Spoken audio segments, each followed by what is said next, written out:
All right, ladies and gentlemen, and automotive enthusiasts from all around planet Earth, it is that time once again for yet another See the USA in your Chevrolet episode of V8 nice. Radio, Kevin. How about that? I'm your host, as always, Kevin Oeste, joined by our esteemed co-host, Mr. Mike Q-Ball Clarke. And tonight we also have a very special guest, our friend Paul Wieshuber, who is, you may have heard us refer to him before. He's got the yellow 1962 Buick that is currently getting a little bit of work done in the V8 Speed and Resto shop. Welcome to the show. Hello, everybody. There's Paul. And Paul and I grew up together, so we've known each other far too long, and it's really an honor to have Paul's car in our shop. We've told a few stories about this thing, and it's getting closer. And this particular episode is a fun event because Mike and Paul came to the V8 Speed and Resto shop to do some work on the car, which we'll get into momentarily. Kevin pays slave wages. Yeah, he does. No. Slaves got paid higher than you guys. Let's be real here. We got one can of Stag beer. Yeah, we got Stag beer. Hey, you didn't complain at the time. No, it was the best. And I'm not tasting complaining beer. now. Yeah. Just saying. It was very good beer. So if you've heard V8 Radio before, you know that we start off every episode with an automotive trivia question, which is kind of an act of subterfuge to get people hooked into listening to the whole show. And Mike, have you prepared a trivia question? I have prepared a trivia question right here in my show notes, Kevin. Yeah, he brings his show notes. I was impressed. Well, you got to be prepared for these kinds of things. Well, my question is, what are show notes? Well, it gives me topics of discussion and things to be prepared for. Well, right on. You're like a podcast Boy Scout. It's a professional organization here, Kevin. Be prepared. Exactly. Okay. Yes, I do have a trivia question, and we'll get right into it. Kind of tying in with today's overselling adjective, recently Chevrolet has debuted the 2020 mid-engine Corvette that everyone is all crazy about, mostly. Mm-hmm. But Kevin, what was the Corvette named after? Where did they come up with the Corvette name? Oh man, you're gonna do an automotive name question. That's right. I think you've done one or two to me in the past. I have? I'll note that. Well, I'll tell you what. To make it fair to our guest, let's have Paul throw his 2 cents in the ring about what the Corvette is named after. Paul, please chime in. What is the Corvette named after? Its namesake, so to speak. Yes. Right.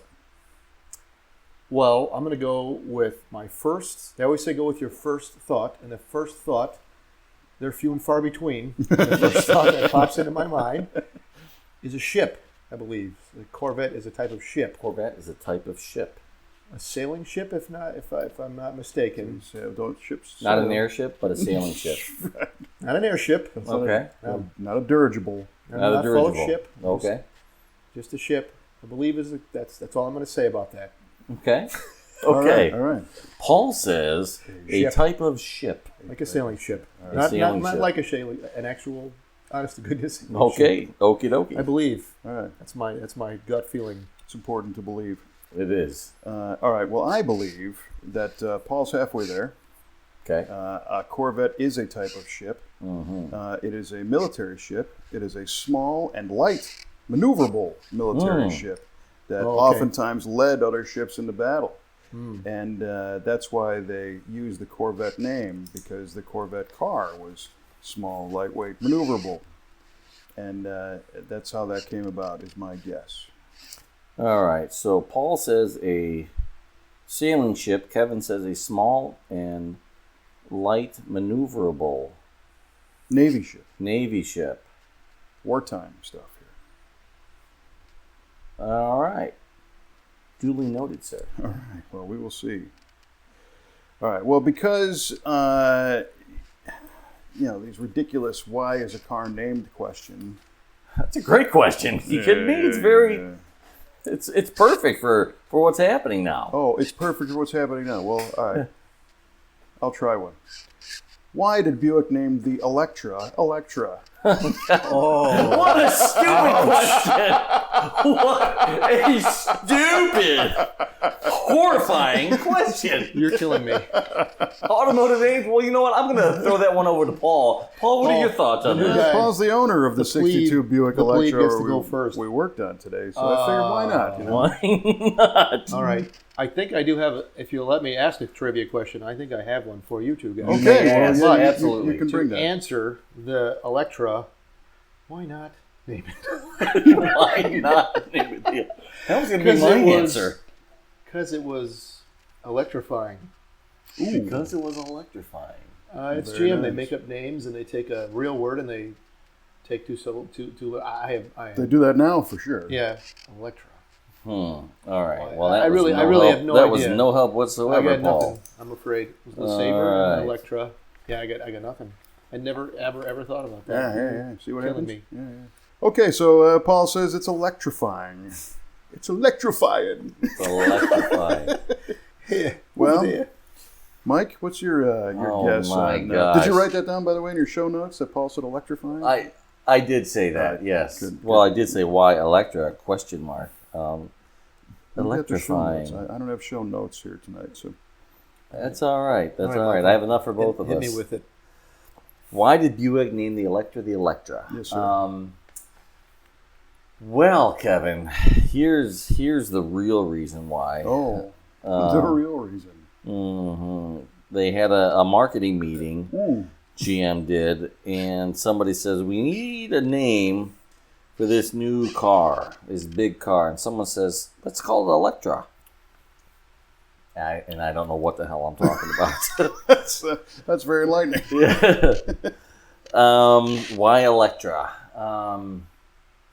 Well, it's not because it was the first car to use a DC or an alternator. I'll Yeah, tell we you learned that. that one last I week. know that because I got that one right. That was electrifying, though. That was electrifying. Oh my gosh, man! You know what's interesting is that by adding another person to this show, the trivia question concept became 33% longer. And we haven't even gotten to his question yet. And for that, we apologize, ladies and gentlemen. We apologize, listener. Frank, Yeah. Well, Yardley, too. so- Yardley, and Trevor. And We know of Trevor. 3 real listeners. I listen to. Oh, Paul. yeah, Well, yeah. you're here now, so you Yeah, don't well, count. I don't count as a listener. God, why Electra? Go with your gut, man. First response. That's what Paul said. There's a lot of gut there. Let's see. Think maybe history. Think maybe marketing. think- What was the first year of the Electra? Well, that's a different trivia question. That's next week. Right. Oh, thank you. 1959, I believe. 59 was the first year. Electra, okay. Produced up until 1991, I think. 1990. Then Buick's. Top of the line, that man. Electra. That's the flagship. That's the Corvette of the Buick. if The you will. Corvette of the Buick. It's the Cadillac of the Buicks. In nomenclature. It's the Lincoln of the Buicks. It's the Buick of Buicks. Mm-hmm. This is really, oh my gosh, man. Paul's 62 Electra, if we did note this on previous episodes, was a Carcraft magazine project for It was. two issues. Yep. Yeah. Is that enough time for you? I wish you would have asked me why it's a 225. I could have answered that. That's Too easy. That's too easy. irrelevant. Yeah. It's called Electra just because Just it's guess. called Electra. Yeah. Okay. Just Okay. because. Well, you can write that down, and then I will say it's duly noted. Thank you. You're welcome. Just because. All right. Good Lord. Our right. esteemed guest, Mr. Paul Wieshuber, you have a trivia question. All right, so let me back it up to a few podcasts ago when you guys both had your top 5 cars I wouldn't sell if you gave it to me. Oh no, this is going to be Fiero related. That's right. Because Paul was a few-year owner. First of all, when he said I had a Fiero, you were surprised. And not only did I have a Fiero, I had 2. 2 Right. Fieros. And this guy does not remember he drove the Fiero, said Fiero. Mm-hmm. Which one? I didn't drive the 6-cylinder. You drove the 4-cylinder. The 4-cylinder, Over yeah, the I train did. tracks, a block away from my house from River Grove, went over the train tracks, and the ball joint blew out. Oh. Remember that? Wow, now I do. And you called me because the wheel was in the Yes. fender. Hence the trivia question: what cars on the 84 to 87 Fiero, where the suspension stolen from? The Chevette. They're stolen from the Chevette. Chevette. That's his first guess. That's your first guess. We don't know if that's right or not. So That's my first guess. They were stolen from the Chevette and the 84 through 80 what? 7. What was the last year of the Fiero? 88. Oh, dang it. That was the Lotus suspension. That's not made by a Lotus, by the way. Corvette. Mike, it was Corvette. They were stolen from a Chevy. Chevy, Chevette, and Chevy Citation. That's my guess. That's your guess. All right. Write that down. Duly note that. Duly noted. Write that down. Interesting. All right. So I will say this is a little bit of a trick question. Are we talking what platforms or what cars were they? Cars, platforms. So those are two different things. Well, because to echo Mike, I'm pretty sure there were Chevette parts, which would also be the Pontiac J2000. And if it's J2000, that's the same platform but two different cars. quite honestly, to get that deep, I was thinking of an equivalent car as far as GM goes. All right, so then Yeah. so then I will also say Chevette and J2000, and then also I'm pretty sure like the Buick Century Chevrolet Celebrity platform might have had something to do with that, which I don't remember what that was. The N body, because the Chevette was a J body. That was a J body. Maybe the N. I don't know. The Vera was the P body. Mr. Peabody. I don't know what that was. It's the forgotten 80s Yeah, it GM, was so the nobody remembers the N nomenclature. body, yeah.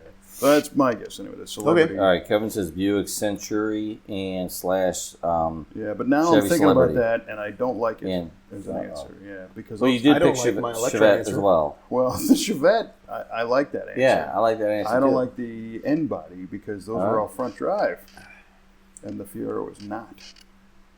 So, do I dare say it was another rear drive platform from GM of a small size, which would be what? Everything went front drive during that time period. Buick Riata? No, No, that was later. that was later, and that was you wouldn't forget it. That's what it is. I'm sticking with my answer. Okay, Darn it, that's it. that's it. Okay. Don't overthink it. I'm just trying to spare our listener the agony. Oh, that's too late. The agony is there. I already gave it to him. Yeah. I apologize. All right. So as we and we'll have the answers to this in just a few short minutes because it took so long to go through these. No doubt.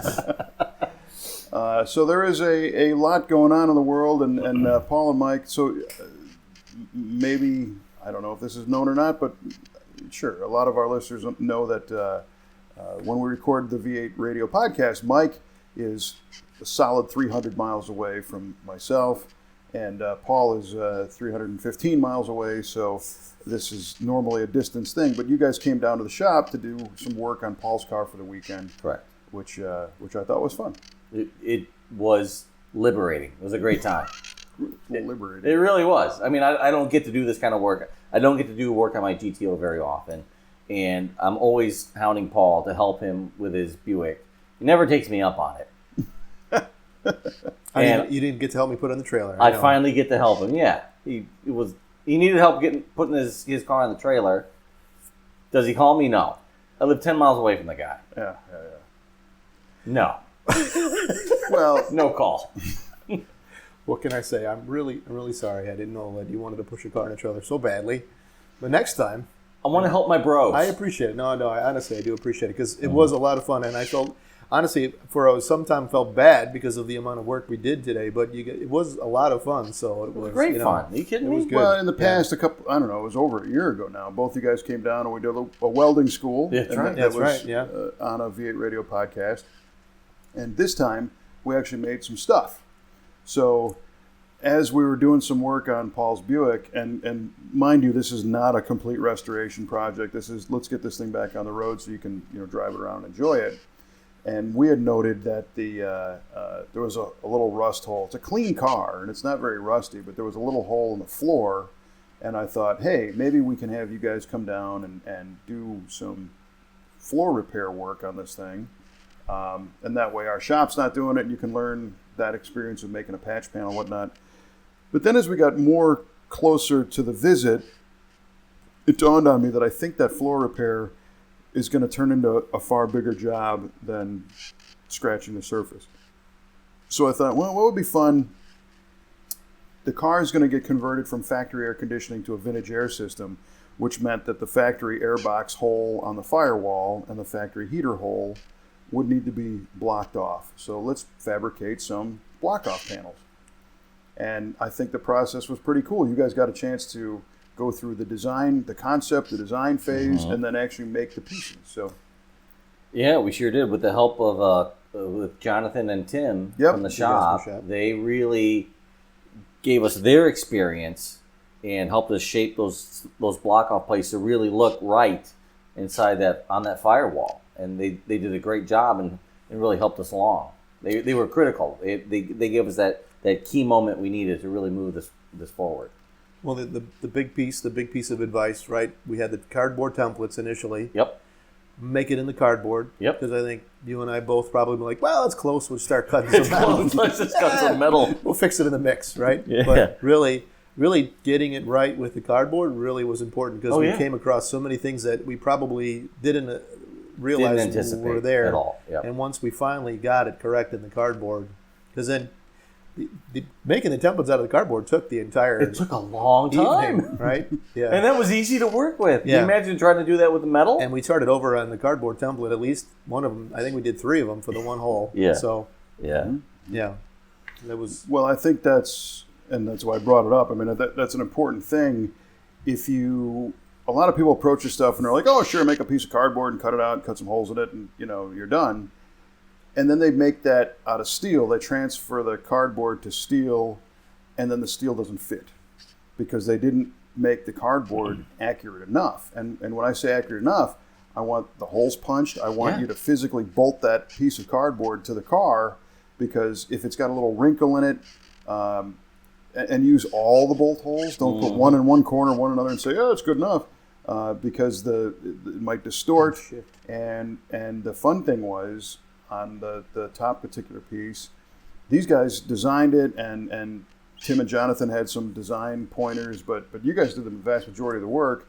And then when it came to translating the cardboard to the steel, we used a technique of spraying out some, you basically put the cardboard on the piece of steel and using an aerosol machinist layout die, which created a shadow image basically. So that's a very fast way to transfer the design over. And the holes were punched using a hole punch in the cardboard, so that the bolt holes were there. And my concern was that I'm thinking there is going to be a little distortion in the cardboard, and chances are this thing might not fit that great. So let's just see. And we punched holes in the steel for the bolts, and my thought was that let's punch small holes, and if we need to, we can enlarge them, or use the term that Kelly uses, waller them out. My new word. Yeah, wallering. Yeah, great word. And we'd have that option. So if you make them too big and they're in the wrong spot, then you got to weld them up and start over.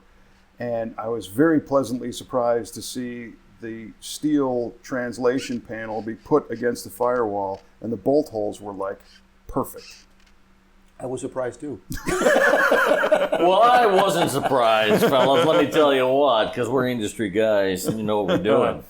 Well, and so to give some context, there ended up being 3 pieces, and one, because that Buick had all kinds of holes in the firewall. One piece was covering 2 kind of wide, narrow holes at the top of the firewall. One right below it was installed from the back side. Yeah, from the cabin side going out, and that the firewall had a flanged hole for the heater core, and then inside the fender against the firewall was a very large opening where the AC box used to go, and that one is going to be the kind of the least critical because it's not right in your face. The hood hinge kind of obscures it, but you guys approached all of them with the same level of precision and importance, and came up with some really neat design ideas. Well, thank you, Kev. Well, the biggest motivator for me was that this wasn't just playing around with metal. This was actually going to go on Paul's car. So it was important for me that everything be right and is into his standards and to his liking.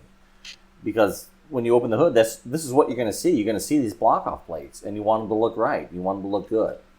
So, well, yeah, I wanted to make sure we did an extra good job. Well, I appreciate that. I mean, and I also think having Tim and Jonathan there initially when we were doing the layouts with the cardboard helped because they were giving us some context. I'm not going to lie, because I was feeling pressure because I know those guys are professionals and they have much higher expectations than maybe if I was home in my garage and I needed to make a block off point. It'd be rectangular, with a hole popped through it. It'd be crude, exactly.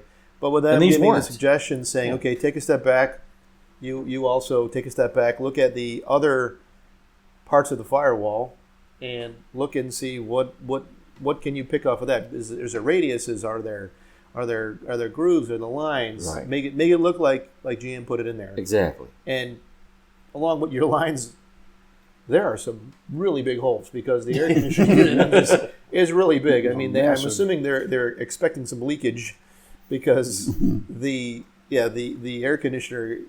It could have probably done a 53-foot trailer. It was like reefer size. It was crazy. It was a house unit stuffed under the hood. I mean, that thing, the box had got to be, 6 inches wide. At least. At least maybe 10 inches tall and then a foot, maybe 13 inches deep. Yeah. Crazy. Yeah. Right? And that was all evaporator. Yeah. Well, if you have experience with those cars, any of the... definitely the GM. Interestingly, I think a lot of Ford air conditioning systems were under dash units all the way to the mid '60s, where GMs were far more integrated into the car. And remember, GM owned Frigid Air at that point, so GM had a whole division that made refrigerators and freezers, right? Yeah. So they were way ahead of the curve on technology on this stuff, and they were R12 refrigerant, and these things would freeze you out. GM 60s and 70s air conditioning systems were awesome. That A6 radial compressor, was enough to power a house, like you're saying. But they were just big, giant units. And in this case, the reason why we did some of this is you're going to have air conditioning in the car, but to restore that old system takes far more research, time, money, parts, complexity. And when you have a company like Vintage Air that makes a modern, their Gen 4 universal system is the one that's going to go in the car. So the Gen 4 means all of the blend doors and the temperature controls are servo controlled. So they got little motors that move the doors. So no more cables. So it's a more complex concept, but it's a simpler application. And that mounts in the cabin side behind the firewall and not under the hood in the engine bay. So you no longer need all this old stuff, and especially because your old fiberglass box was broken. And to be honest with you, there's a part of me that liked seeing the box and all that because it's a factory air car. But after talking about it, how much effort and work it's going to be, and then being in the shop, and you've got it in a number of different cars you had in that Camaro, you can't even see it. It's amazing how clean it is, how small. It's hard to believe you can get heat and air conditioning. And that small of a package, and it works. So I was sold there. Right. Yeah. And the Vintage Air system, yes, it also incorporates heat, and then that servo motor gives infinite variable blend doors. So from the defrost down to your toes, you can put it any position, right? As opposed to the old one, which was high, low. And there was another one that GM had, a word, I forgot what it was. It was like, I think it was the high-low. It was like HILO. And it was like, where's that coming out? Right. But both. There are some people that, the only complaint we ever get about Vintage Air systems is that they hear the fan because it's in the cabin. The original fan mounted to the outside of the firewall. It was a big squirrel cage fan, so the noise of the fan was a little bit outside. But that's a very small complaint in my mind because when the stuff's blowing on you, it's like, oh my gosh, this is fantastic. Well, and it's a convertible. I don't think there's going to be dead quiet. I'm sure there's going to be plenty of road noise, especially with the hole in the floor we didn't have. Well, that's to provide a little negative pressure so the air comes in better. Yeah, that's perfect. I don't think it's going to be Mercedes 500 SEL quiet. So I can understand if it's like you said, it's a higher speed, higher whine, so it kind of cuts through. But at the end of the day, it's a much simpler solution, and it's modern equipment, serviceable. 134A. Correct, modern refrigerant. But the cool thing is you can use your original dash controller because there are these 0 to 5 volt linear rheostats that mount on the back of that controller. And I was telling Paul before, the way that works is there's going to be a push button in the car to calibrate those controllers so that as it goes from 0, you turn it off basically and hit the button, and that's the low voltage setting, and then slide it the other way and hit the button, that's the high voltage setting, and then it just calibrates the doors if it's going to be the cold hot door or the low high for the floor to vent or defrost. And because they have the heater function built in, it does a true defrost where it'll put warm air but run the AC compressor and dry the glass. Dry the air out. Very nice. Very nice. There's a ton of technology and thought in that system. But when you put one in, sometimes you leave big holes, and that's how this project started. Yeah, well, it's amazing amount of real estate that you're given with this vintage air unit. That AC box and the heater box and the fan, all gone. It really opens up that engine bay. I mean, not that you're going to do anything with it, but it really cleans it up quite a bit. Sure, it doesn't look so cluttery. It definitely declutters it. Well, and it eliminates another concern, because my other concern was, does the original heater core leak? And if it doesn't, where do I find one? Right. Well, heater cores really aren't that bad, but it's like the expansion valve and the. Well, no, I'm just saying, like it's just anything that needs to be serviceable for the original stuff. Even if we got it working and then it quits, like oh god, the evaporator leaks. Where do you find an evaporator? Where do you right? So it would have been a nightmare to try and. It would have been great. It would have been neat, but. Well, in your box, and the compressor never would have worked because I've got the serpentine set up, so you'd have to try and make a modern get the right pulley for that work, old-timey compressor. Yeah. So you've got a short compressor. I would have spent my entire budget on the air conditioning. right. But the neat thing is it is a factory air car, so you've got dash vents already. Mm-hmm. It's not like there's a thing hanging below the dash with vents. Yeah. And those who know me know that I really like those under dash units. Like there's one called the Mark IV that Vintage Air actually reproduces today. And the nice thing about those is that the evaporator is in the same box as the fan and the vents. So it's not like you're pushing cold air through a long tube and then out a vent at the other side of the car. And a lot of people look at that and they're like, well, I'm sitting in the passenger seat and I want this vent blowing on me from the outside of the car. If you ever experience one of those Mark IV under dash AC units, it is blowing a freezer on you. There's no shorter path between the cold and you. So those are nice, but they look like there's a thing hanging there. Right, and like the old Mustangs, like a first gen Mustang had those hanging under the dash. Yeah, Ford called it the Select Air. Right. And then the Polar Air was the other one. The Select Air was like, the Polar Air was just like on cold, and then the Selector had a temperature you could control range. Yeah, and my 62 Galaxy, that would have been the option. It's interesting to look back. So your 62 Buick and my 62 Ford, the Buick I think was 7 or 8 years ahead, in that respect. In the air conditioning standpoint, and some of the technology, because the Ford you did not have an integrated dash AC. It was it hung. That was it. That's what you got from the factory. Right. So GM did a lot of work, and I think it's because they had that division of frigid air and they integrated all that stuff and.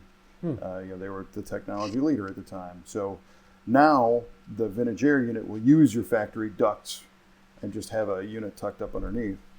But the whole point of the deal was that making these pieces was a skill set that you guys don't use every day. So you had the welding school before, and now let's actually make some stuff. Yeah. Well, I think a good point to bring up too is because obviously we made the templates, and we got a lot of insight from the guys. We got a lot of insight from Kevin on, thinking about not just covering up the hole, but the aesthetics, right? Where there were a couple of bolt holes that were pretty close to the edge, so we radiused around it to make it look pretty factory. So you had the appropriate amount of meat there, and it didn't just look like there's. It looked right. It looked right because it wasn't just straight across. Like you put a ruler up, and made a rectangle.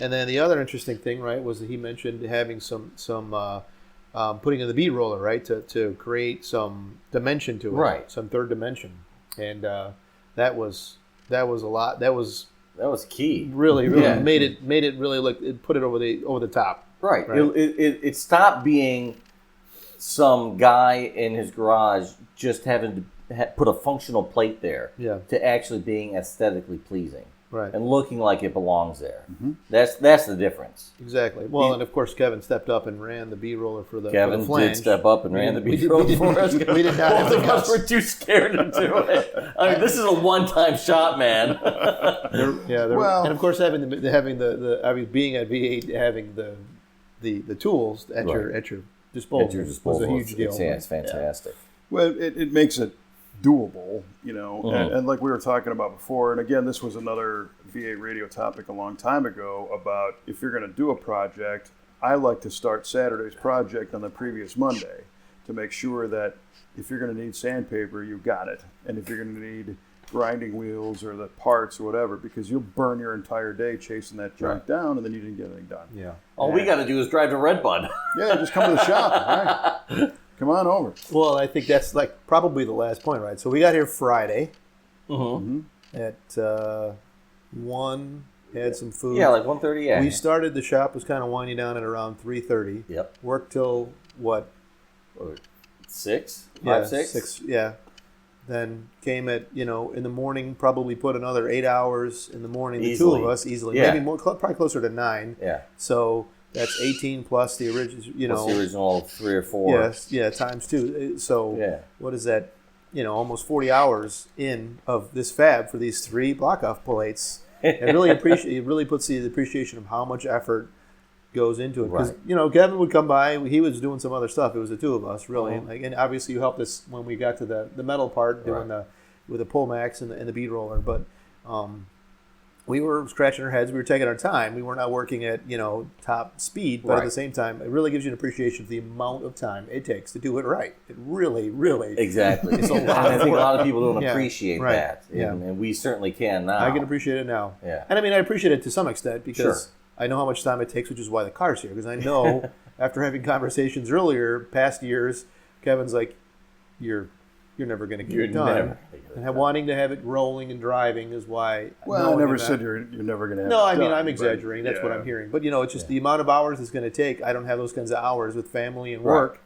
Let me give it to the experts, get it done. And then some of these smaller tasks I can then do myself. Right. But really, the amount of hours it takes to do it right, people just you have to appreciate how much, by doing it this way, wow. And doing it right, not just a square plate, cutting it off, putting it out. Not just ham and egg it together, but do it right and have it look good and look professional. Yeah. And people look at your car like, oh, that's a nice car. Well, I think you and I both want it nice enough that you want to say we made this block-off plate, right? You don't want it to be... we made this block-off plate, and they actually used it. Right. It's amazing. And you know what, Jonathan? People go, hey, that's cool. That's a great block-off plate, But you want to be like, guys. I had a part in this, I did that. Oh, I can clearly tell you made that, and V8 did the rest. That's what I think that's what was kind of in the back of my mind, is I didn't want it to appear that you and I, the plebes did this.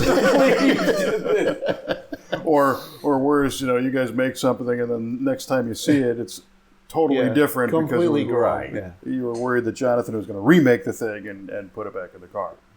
It was a nice start, guys, but good effort. Great effort, fellas. I think you guys did a great job, and the fun thing about this stuff is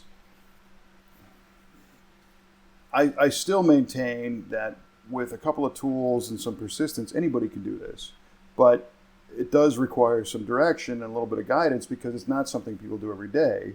And you can get something that's nice on your own.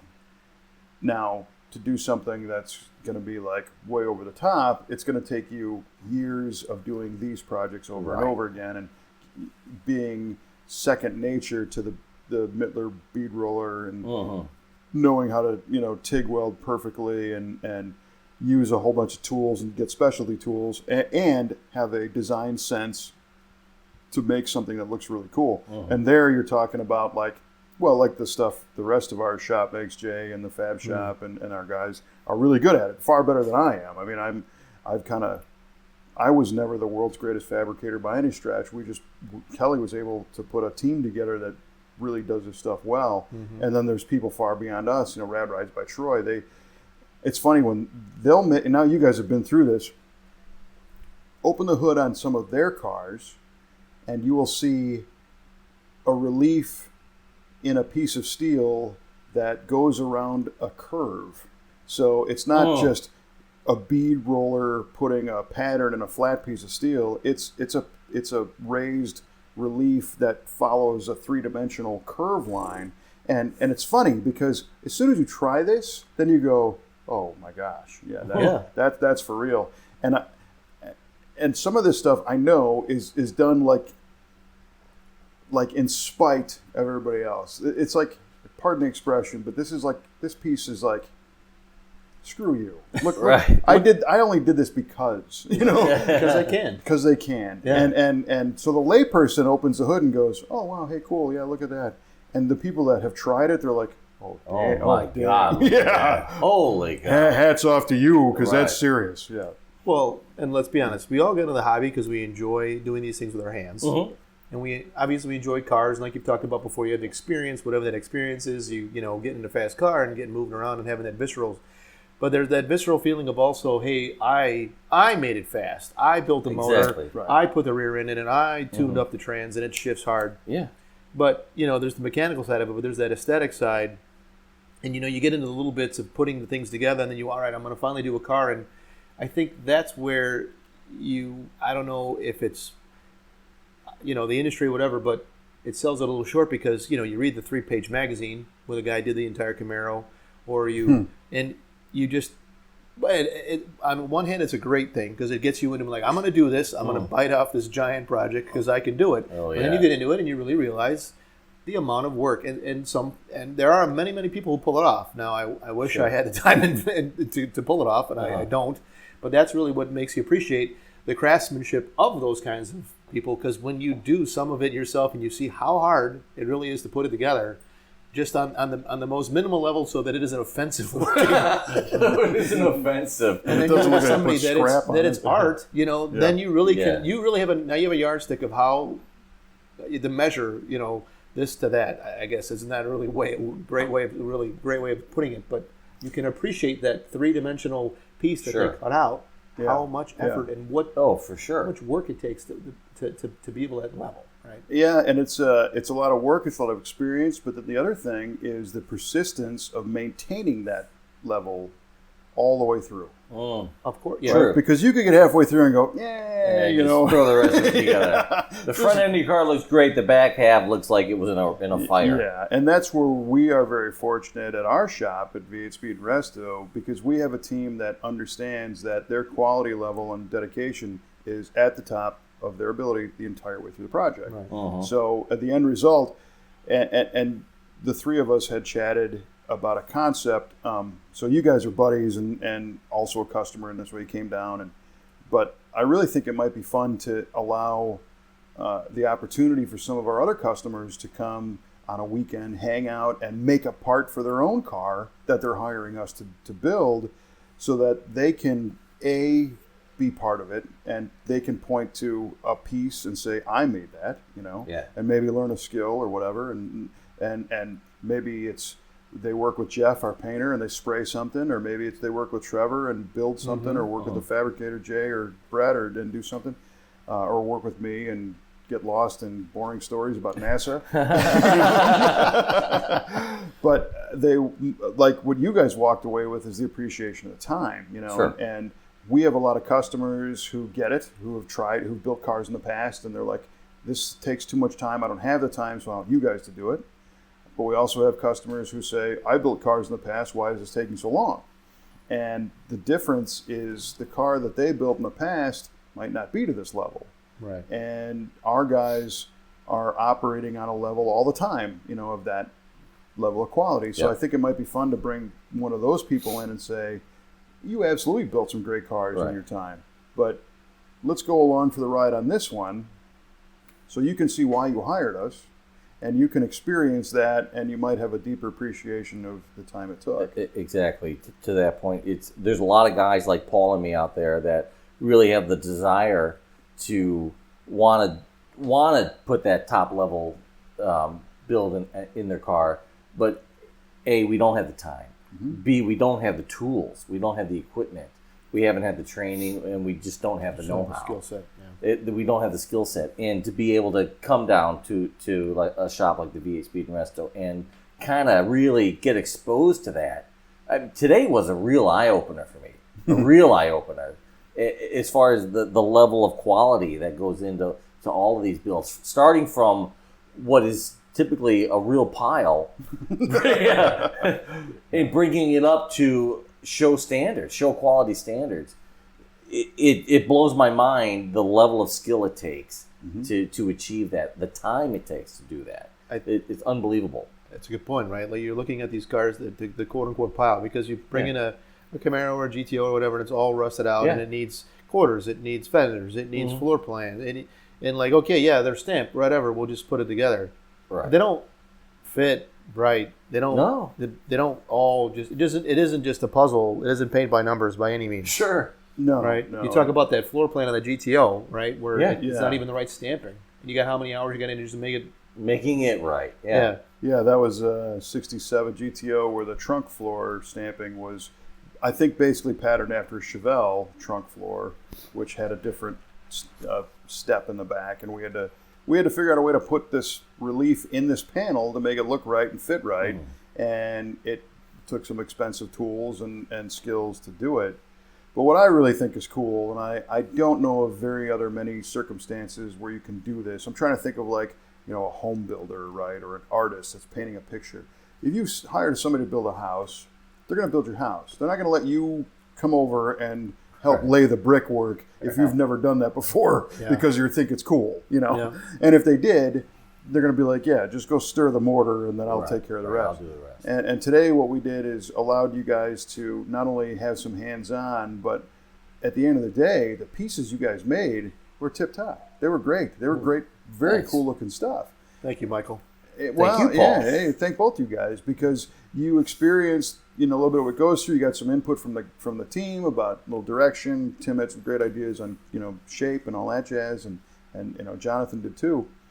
But to be able to be a layperson walking into this area of expertise and walk out the next day with something that pretty much kicks ass, for what it's supposed to do, where else do you get that, You can go to one of these paint parties where it's like, we're going to drink wine and paint pictures.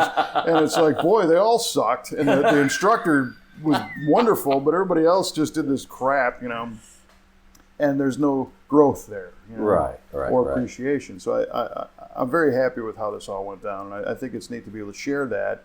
And not only just because, this is not just an exercise to say, see, I told you it takes forever to do this stuff. It's not what it is. Oh, yeah. It's the ability to say, let's fast track you guys to be able to make something, and you can have our experience of learning it all the hard way. I'm going to share that. I'm going to get you there right away. I'm not telling you what to do or how to do it, but I'm kind of guiding you a little bit about what we've learned. And you guys did all the work. I mean, yeah, I ran the bead roller for that one thing, but to tell you the truth, that's certainly not something I do every day anymore. So I was a little nervous about making that turn and making it all work. And you were happy with it. And everybody wins. I was happy, and it was cool. I agree. I mean, it was a lot of fun. I mean, obviously it was my car, so it was sure. Yeah, so it was wonderful. So, but that's part that's what just the fun comes just doing it in general, right? And that's where Totally. That was why. And to me, it's good to hear you say that it actually looks good because of course, you're your own biggest critic. Sure. And so my concern is like, yeah, it looks good to me, but I'm afraid anybody else can walk up and like, I think you made that. I think we're our own biggest critics, Sure. and to be able to do something like this today that will pass muster, that hopefully when the guys come in on Monday and look at it, and hopefully don't laugh. That's the final test. Yeah, that's the final test. If they say, "Oh, that's not too bad," I'll feel like a huge success. Exactly. Not too bad. Not too bad. That's all I'm going for here. Yeah, there was a lot of insight. It was just the fun of working with your hands on the on the first level, learning a new skill. The bead roller, and playing with these tools that you don't have, And then, making something for my car that's going to be front and center that people are going to say, like, Yeah. "Oh, hey, I just shipped it off someplace." Yeah. Yeah, I had some. Because you're going to open the hood a lot. I open the hood a lot. Yeah. Yeah. Motor looks nice. Yeah. And then to be able, we made these, and and it looks good. So. And that's the funny thing Excited. is that how much thought by how many people went into pieces that were custom made with the intention of not looking custom made. Yeah. That's a crazy That's the way to trick, say it. right? Yeah. Right. You want it to not draw attention. You put all this effort to make nobody look at it. What do we keep saying?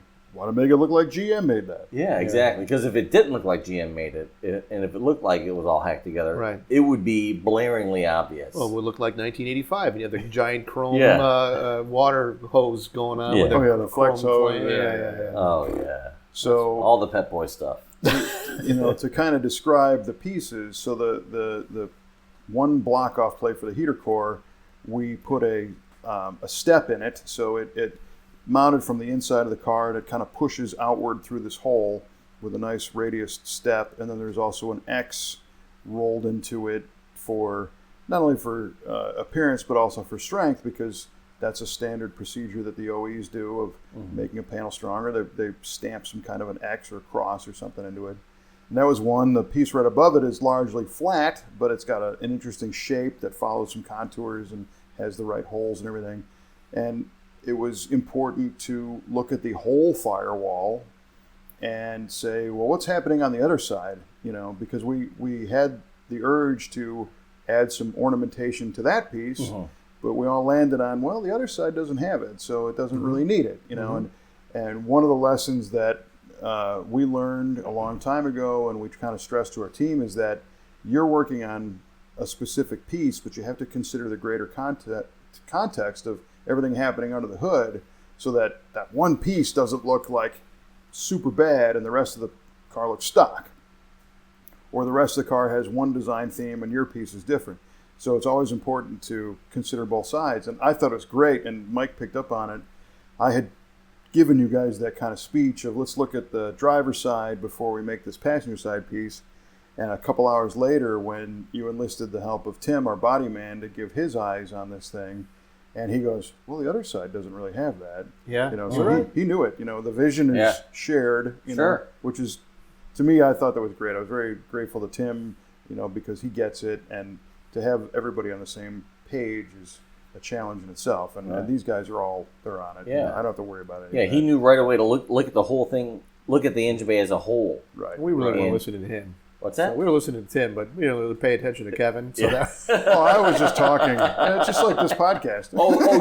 Tim says that? Oh, then that's okay. That's true. it's like when you Tim's as a parent, doer. It's like when you as your parent tell your daughter to do something. When I walk in and say do it, oh, well, Paul said they should do that. And then suddenly it becomes important. Right? Yeah, it's different. You work with your hands all day. This guy sits in the office. The heck with him. He doesn't know what he's talking about. I mean, it was great advice, and then it resonated it's because terrific. he said the exact same thing, and we did, because I think we were so into it again.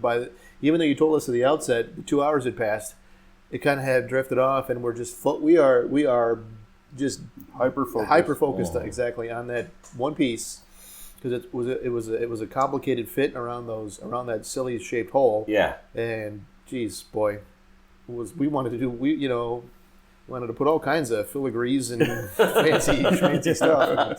Fleur-de-lis. Yeah. Well, and so another thing that this makes me think of is the concept that in our shop, our team is doing these tasks and making these pieces and building stuff like this day in, day out. And at the end of the day, they don't often have this conversation about how cool that piece was, or how awesome that thing fit, or boy, that looks awesome. Because it's kind of their daily, I don't want to call it routine, but it's what's expected of them, and that's why we hire them. So I also think it'd be cool, if we have more of our customers, because they're all car people, Right. come in and have some shoulder-to-shoulder time to make the team feel more appreciated, by the customer saying, hey, that's serious, instead of a disconnect of, here, do this, and then it gets passed to the next department, and then the next department, and it goes down the road.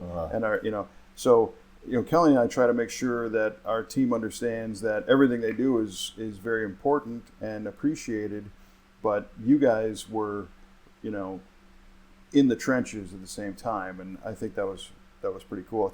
I'm sure Tim and Jonathan are going to look at your car differently now, that they know you better and, had that shared experience, Well, I look at it different because now I know the guys putting it together. It's really cool for me. Absolutely, Getting to meet Jonathan and, because I see the pictures, see the guys in the background. And I met, some of the guys at the farm party when I come down here, but it's a little bit different when he's bolting parts onto the car and I'm talking to him and I'm asking, well, why'd you do this? And where'd you run that? And, and asking about it. He really, hopefully, felt some appreciation. Right. Because I'm like, wow, that really looks great. And he's just like, well, thanks, because to him, he says, I'm just putting a car together. It's his gig.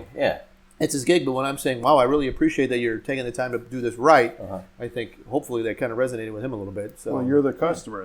That's far better than me saying, hey, great job, because he's like, well, that's what you're supposed to tell me. Or you're supposed to tell me it sucks. And I think there's something to that. And for a long time, when we first started this business, Kelly and I, we're not trained managers. We're just people and ended up in this position because we like this stuff. And I think part of the challenge was how much do we get the technician involved with a customer? Because it's not their responsibility to answer all the questions. I mean, their job is to make the stuff and to put the stuff together. And there's been times when, and Trevor's a great example, we've had certain customers that got Trevor's phone number and they would light him up because they were enthusiastic about the project, but they're calling him all night and weekends and everything else. And Trevor's like, yeah, can I talk to you Monday? Because it's your passion, but it's my work. So it's kind of a different thing. So then we tried to make it clear to the customers that if you have a question, you call the office and you'll talk to me or Kelly or Rod or Amber, who works the front desk, and then we'll talk to the technician and get you an answer. But that's a disconnect, and it's not a genuine connection. Like you experienced with Jonathan and Tim, they're working on your car, and you're like, now I can. But so I think we needed to do a little more of that within reason to facilitate that communication between customer and technician, because I think everybody wins. Well, the big thing for me is like I feel like when I ask the question, I'm questioning. I see you ran the fuel line that way. It isn't why did you do that? Right. It's because I would have never done it that way, and I want to know the right way to do it. But it comes out as, hey, why the hell did you do it that way? And unfortunately, that's I'm really curious because I was sitting here for an hour struggling how would I? And here it's together. You're like, hey, you figured out my Sudoku problem that I was up all night with. How I just want to know. Yeah. I just want to know how you ran this and how you did this because I really wanted to do it myself. I didn't have an opportunity to do it myself, so at least give me some of the gratification telling me how you put it together. Right. It's almost like you feel like you have to qualify your question first. Like, listen, I'm not trying to badmouth you, but I'm really curious because this was boggling my mind forever. Absolutely. How did you come up with that? Absolutely. Why did you go down this route? Because I was going down the highway. I was going down Avenue A. You went down Avenue B, and there you go. You got there way before me. Yeah. And a lot of times, so both you guys are parents. You've got younger kids. So you talk to them a certain way just to get a result. And Paul, you're a manager of a whole bunch of people. So you're asking that type of question from the other side, like, why did you do it that way? Like it's a problem. So you're just kind of used to being in that mode. And in this case, it's out of natural curiosity. And the last thing you want to do is demotivate the guy working on your car by being a pain in the ass. But that's not what it was. And those guys got it. And everybody else stood around and had a beer. That's the thing. Like that's but the qualifier. Like I'm not questioning why you're doing it. I'm questioning why are you doing it that way? Because it's so awesome. Yeah. How did you come up with that great solution? Granted, they do it every day, so they've seen it 100 times before, And, I think a funny thing is, though, because I was asking him a couple of questions, Jonathan, when we first got there. And what broke the ice, though, was, well, at least it's not a Camaro.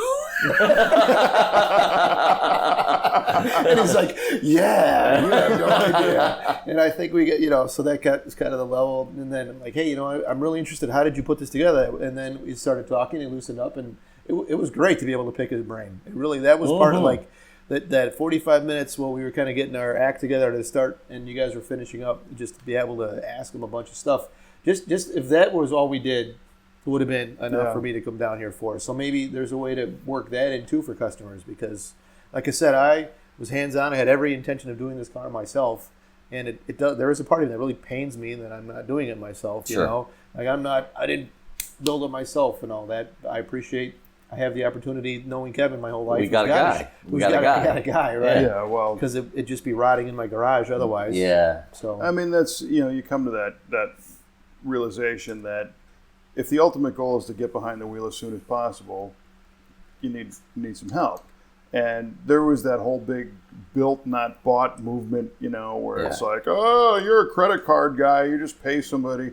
But honestly, most car enthusiasts, if they hire somebody to do it, it's because they don't have the time. It's not because they aren't capable, or they, it might take 50 times longer to do it in your own garage, and you have to buy the tools and everything else. It doesn't mean you're any less worthy of that car, or any less of an enthusiast, And I hear it all the time with Muscle Car of the Week. So we produce Muscle Car of the Week, giant collection from the Brothers collection, and these guys obviously have financial resources that most people don't have, but they are hardcore car enthusiasts. And when somebody says, they make comments on YouTube saying, "Oh, sure, it must be nice to have all the money to just buy whatever you want.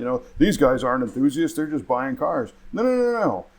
You can't tell me you're not an enthusiast if you're willing to spend $3.5 million on a muscle car.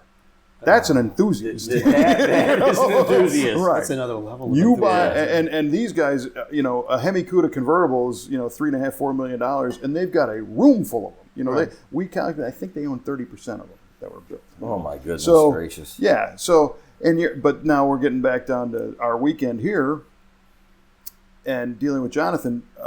Jonathan's an interesting guy because he's a Cadillac guy. I don't know if I told you that, but he likes old Cadillac. Oh, yeah. Right on. He also's into, he's got a Subaru STI. Yeah, I'm driving a Subaru. He's got a Toyota 4Runner that's all rusted and blown out that he goes and just climbs stuff and has fun. So he likes everything, but big American cars are his thing. Early 60s, 50s stuff. Okay. So he was loving the opportunity to work on your car, which is well, great. good. And that means he's going to do a good job. Yeah, Perfect fit. Totally.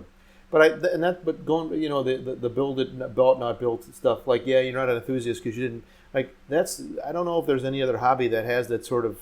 Like, I'm an enthusiast of art. I got to paint all my own Van Goghs. I'm an enthusiast of modern, mid-century modern homes. I'm going to build my own mid-century modern home. No, right? I'm an enthusiast of baseball. I'm going to play my own baseball game. No, there's something to be said for I'm an enthusiast, but I don't have an opportunity, time, whatever it is, to do it. That's great. So there's plenty of people that just like. They just like cars. Just buy a bunch, Here's my take on that. On the built not bought. Every car was bought at one time. Yeah, every car was bought. Yeah, GM. If that Ford car built wasn't it. bought at one time, the guy who built it again wouldn't have been able to build it. Okay, to quote, build it. Yeah, quote unquote build it. He bought it. Right. That's every car's bought. Yeah, there's no. Yeah, maybe there's a kit car or two out there, but you don't. Bradley GT. Okay, built. I get it. But that's actually not a bad car. It's not a bag. I used to own one. Get out of here. I did, yeah. When I was in the Air Force, my buddy and I bought a Bradley GT. Really? Yeah. That was supposed to be the safest performance car ever built. Is that right? That's why it was built. For safety. Well, this one never ran, so it was pretty safe. Well, that's a whole nother story. Yeah, that's another podcast. But, I think I get that there's some animosity by those of us who don't have big financial resources to throw rocks at the people that do and say, oh, yeah, you're not whatever, because they're envious, because they don't have the resources to do it. And there are those, what I find is that the true guys that build everything themselves, because there's a billion of them who are in their home garage and do every single part of the car, that all the metal work, all the paint work, all the engine work, those are not the guys that are saying, I built this, look at me. They're just like, I built the car. Yeah. Because they know. They don't need to run around saying that they're a big hero. And everybody looks at their car and they go, so who did the paint? I did. Oh, right on. Who did the motor? I did. Oh, no kidding. Yeah. Oh, you're great, and they appreciate them and they praise them for that, so that's where the satisfaction comes in. But I think we're entering a different phase of our business of being able to appreciate that, most customers have done this before. Most of our customers have done this before. It's very, very rare that we have a person who says, I know nothing about muscle cars. I've never owned one, never seen one, never touched one. I can't do a darn thing with a tool building a car. That just doesn't really happen. Right. They're mostly, listen, I've owned 25 cars. I've owned 3 cars. I've owned 1. I built this with my dad. I wrenched on this in my garage. I don't have the time or resources. Help me out, and if we can include them in the process, it's one more level of experience that they get to have with their car. So it was great for me to have you guys come down and do this too, because I learned a lot about doing this. Well, and it was so much fun. It was great that you opened up the shop to us. Yeah, this was it was work, but it was fun work. It was hard work, but it was very gratifying.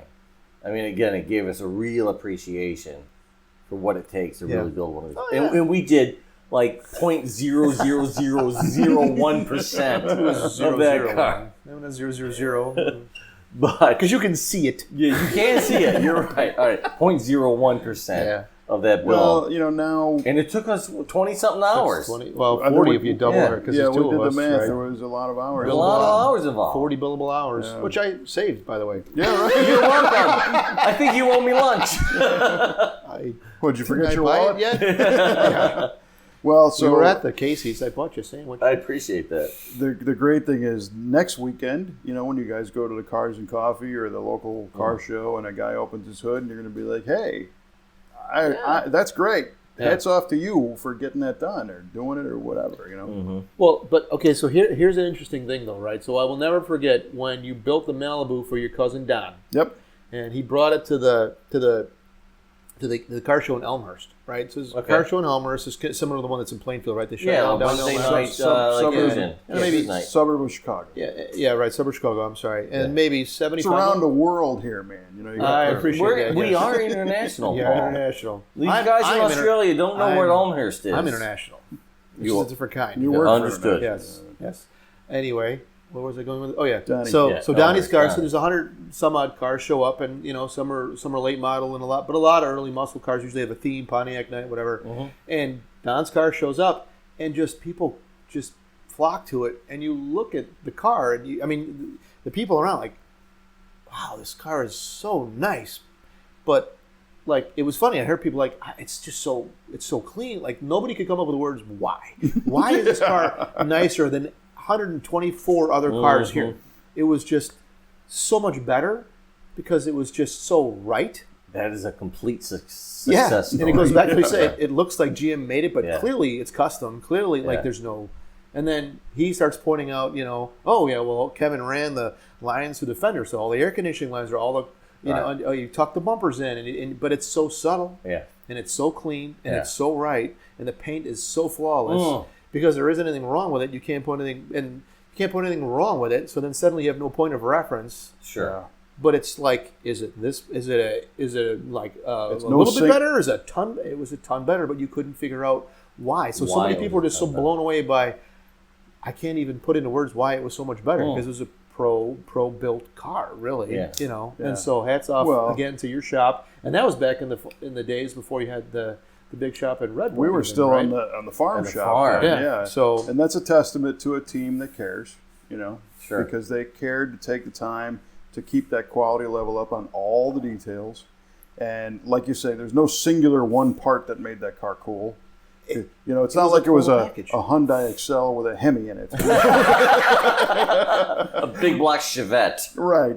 It was every single part of that car is done to a high level. Yeah. And exactly. subtly and not in your face.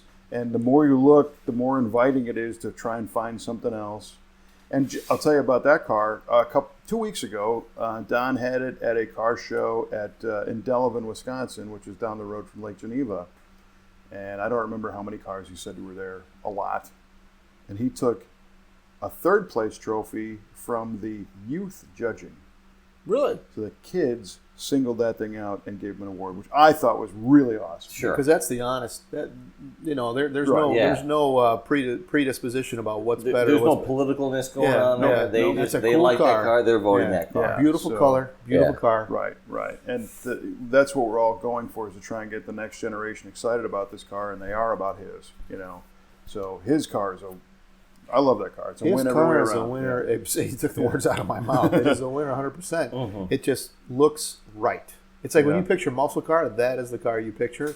and it's just done so nicely. It's just so clean. It doesn't look ostentatious. Yeah, right. There's no one thing saying, "Look at me, look at me." Yeah, yeah. And the other, it won the gold spinner at the Chicago World of Wheels and all these trophies. But to me, one of the greatest honors is if you go to Chevelles.com, which is like the big Chevelle forum. That car is in the header picture. Get out of here! Is that I didn't know that. I did not know that. Oh yeah. That is they deem that a definitive car for all Chevelles. That's huge. That's huge. Oh yeah, and I shared that with our guys. I'm like, you're not going to believe this. Well, and so maybe to completely close the story right about Don at the car show is like, so I've known Don since he's your cousin, kid, right? yeah, What is right. he? 10 years older than you? I don't know. Sure, we'll call it Yeah, that. Sure. So I've known Don as long as Don, he's got a 65 Chevelle. He was born in 65. So. Okay, yeah, and I mean, and a long time Donnie had a Nova, and I had Nova, and I was, Don drives a Nova. So anyway, that's all to the side. So you walk up, you see this car. At the time, I had my two girls and my wife, and wow, but there's Don standing there with just the biggest grin on his face, and he couldn't help himself because everybody's walking up to the car, telling him, "Wow, this car is so nice." That's awesome. And like with so like great. almost like a disbelief, like this car is so nice, dude. Like I can't understand, like I can't process how nice this car is. And he's just like, yeah, it really is. Like every person comes up, he's like he's re-seeing the car for another time. And that was just such a cool experience for, I think, Don, Well, the review video of that is on the V8TVShow.com website. And if you want to see genuine, like a real emotional response to that car, I mean, it was a surprise to him. He didn't, because they were at World of Wheels, right? In Chicago, yeah. In Chicago. Donnie didn't know the car was there. They had it covered. And they brought Donnie over some subterfuge. Well, the ruse on that one was that he always wanted a 65 Chevelle, and he called me one day and he's like, if you find one, let me know. Well, maybe I'll buy it. So we find this car, and that turns into the project and the whole thing. He'd never seen it in person. Really? Right. I bought it from a guy and brought it to the shop, and we started working on it. He saw the pictures and video, but he never saw the car in person. And he knew it was close to being finished, but he didn't know it was done. Mm-hmm. So we bring it up to World of Wheels, and the plan was to reveal it to him and surprise him with the finished car. So he knew that we shot V8 TV, the television show, and all the video, and so there was no problem with cameras. And I had to make up a story. How can we reveal this and surprise him? So what we came up with is, I told him, I said, hey, dude, bring your family out. I'll get you tickets, come to the show, hang out. Oh, yeah, cool. I said, we're shooting a TV episode, and part of the theme is like, that cars can be a family thing, right? You get your family involved, kids, whatever. And there's a car over there. It's under a cover. It's a GTO, and it's a family thing. So I want you to come on over, and I'm going to interview you about what it's like growing up in a car family, because your mom was diehard Chevrolet, and your dad and his grandparents on his mom's side bought new Chevrolets, and Chevrolet was a big thing. So his car is under the cover. We tell him it's a GTO because it's got the same profile, and we start rolling tape, and I'm like, yeah, so Donnie, because he took me to my very first car show. I was 6 years old. He took me downtown to the World of Wheels show. So I'm interviewing him, like, just trying to get man on the street feedback. Right. So, you're a guy who grew up, what was it like in a Chevrolet family? Oh, yeah, my mom had me, blah, blah, blah. Well, I want to thank you. You brought me to the first car show, and now I'm in the industry working for all this stuff, and that's great. I said, it must be kind of neat to be here and see all these show cars and see these fancy things. And he's like, oh, yeah, these cars are really great. And I said, well, now it's your turn. And we pulled the cover. Tears. Oh, it was beautiful. Yeah. It was beautiful. And I watched that video. I'm like, oh, Donnie, I'm crying for you too, buddy. I can't believe I haven't seen it. I need to find that because I haven't seen it. It's great. Yeah. Great. Such an emotional response. Yeah. Yeah. It's terrific. And his wife and daughters were there, and his mom, my Aunt Jean, we brought her in, and he didn't know she was there and everything. And, oh, wow. And that was the first time he saw the car. So there was so many levels because, if you pay a shop to restore a car, the first time you see it, that's a big deal. But on top of that, like you're saying, he had that same response. He's like, "Oh man, this is a nice car." Well, Yeah. right. And it's a weird disbelief. Like for him, it was, "This is a nice car, and it's mine." It's mine. Yeah. Oh yeah. Yeah, I can't wrap my mind around how nice it is. Yeah, and on top of it, it's mine. Right, and he was involved on every step of the way. Just had no idea it was done and it was going to Yeah. be there. So Yeah. Yeah. At that point, it became real. Yeah. That's just such a great thing that you did for him. It was just so good-hearted. Well, it's all his fault that I do this.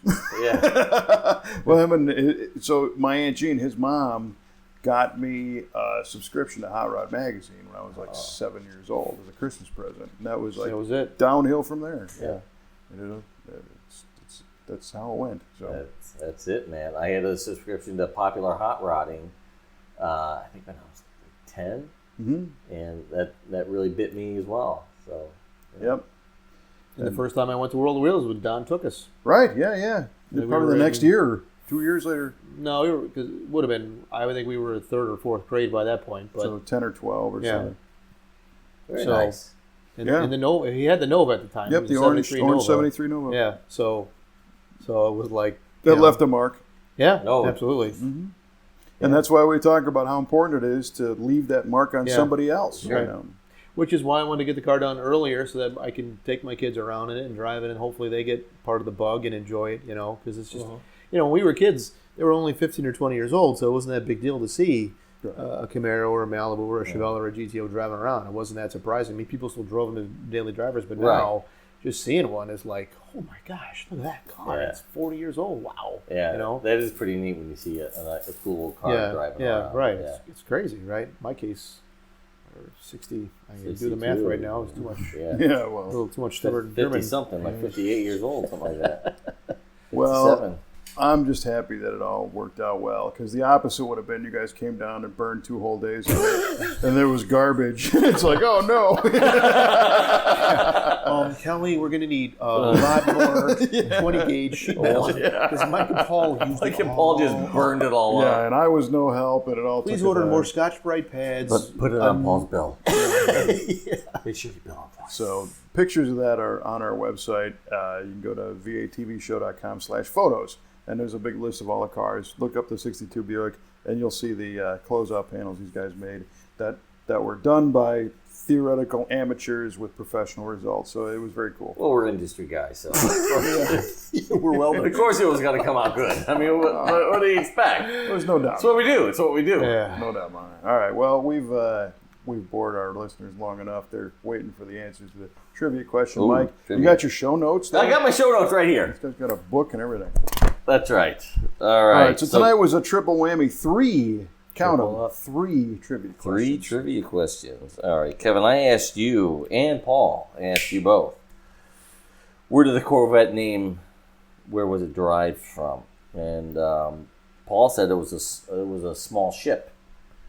And Kevin said it was not just a small ship, but a small, very fast, highly maneuverable Navy ship that went to war. Pile on. You know. Yeah. Well, you're both right. It was a small Navy ship. Right. Yeah, nicely done, fellas. Well Diggity done, dog. well done. Now, let's get back to my wrong question. Kevin, what did you have for me? So I asked, this is hold on, stand by. I need to get all my resources together because I have show notes, Oh, let's do it. but they are digital. called You're so digital, man. I'm They paper. are called digital. Wikipedia. I'm analog. You're digital. All right, so my question to you guys, because it was timely and appropriate, is where was the name Electra derived from for the Buick Electra? And Mike, you said just because. That's fine. darn it. Yeah, they just named it. I'm so sorry, everyone. Ventaports. I got nothing. I got nothing. This was the first time I really couldn't even come up with anything. Paul came up with that it was electric. Okay, power everything. Maybe that's it. For an hour and a half. Oh, Power everything. That's a good thing. But that's still good response. terrible. All right. Yeah. Well, the reality is that the Electra was specifically named after a woman. Oh. And her name was interesting. Electra Wagner Biggs. Okay. And she was born in 1912 and passed on in 2001. And she was a Texas-born heiress, socialite, and sculptor. Oh. Widely known as owner of the Wagner Ranch in Texas, which I'm not sure what that is. But she made some very famous sculptures of Will Rogers, Dwight Eisenhower, Harry S. Truman, Bob Hope, and Knute Rockne. And she was such a fascinating woman that the Lockheed Aircraft Corporation named the L-188 Electra turboprop after her. What? And the Buick Electra was named after her. No way. By her brother-in-law, Harlow Curtis, who was the former president of Buick and later president of General Motors. Oh my goodness. So this is a little nepotism is what I'm smelling. Cool. Now, let's be honest. We never would have come up with that in a million years. Never in a million years. You had to know that one. But I appreciate the history because that is pretty cool. So this is one heck of a woman who was an artist, a philanthropist, a socialite, and apparently stunning and inspirational enough to have an aircraft company name a plane after her and Buick to name a car after her. 225 inches tall. 225 inches tall. She was a tall woman.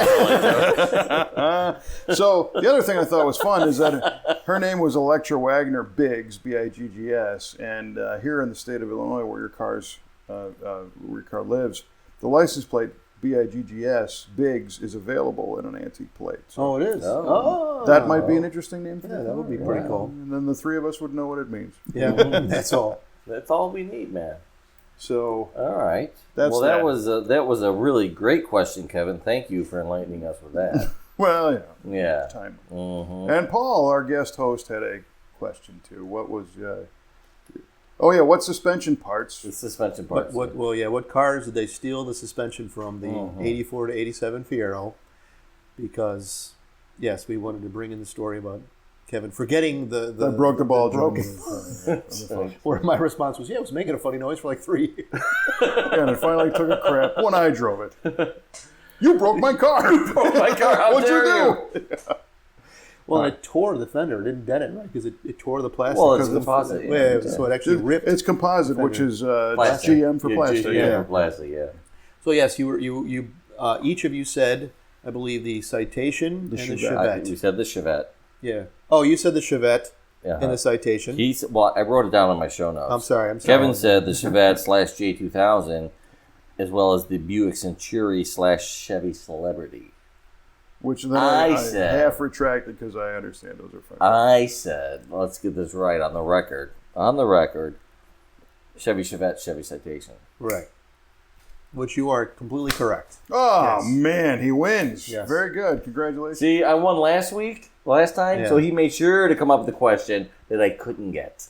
Thanks for being on the show, Paul. I'm still a winner.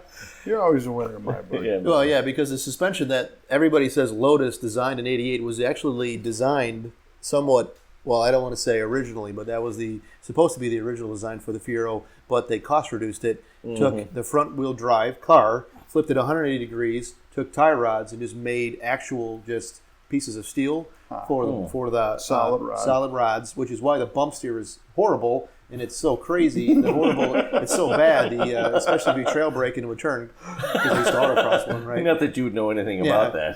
It's horrible. Trail brake and return. And that was why, so as sales dropped off in '87, they thought, okay, we'll invest, we'll finally put this suspension Put a bigger motor in it. Well, it had it had a 2.8, so they finally get some power into it, but they added the properly designed suspension with correct bump steer,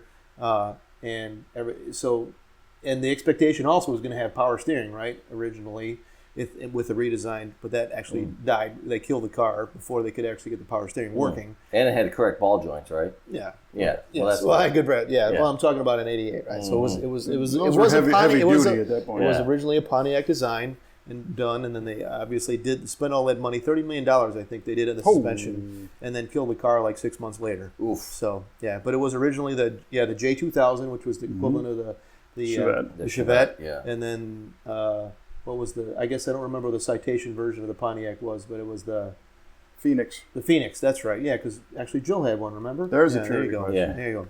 So Citation X11.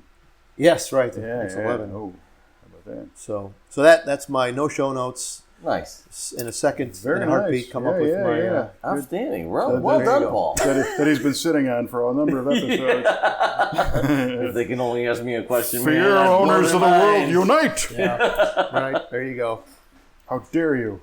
You'll get the email for whatever I got wrong, Yeah, all right, don't worry. because it's off the top of my head. I don't have Wikipedia right now. My phone's Yeah. dead. All right, well, listen, do you have anything else, Mike? Actually, I do. I just wanted to plug my car club, the Cruisin' Tigers All Pontiac Club, is having a show coming up on August 9th, 10th, and 11th. It's the Indian Uprising, and it's a really big show for Pontiac people. It's a really big show. Really big shoe. Over 600 Pontiacs expected this year.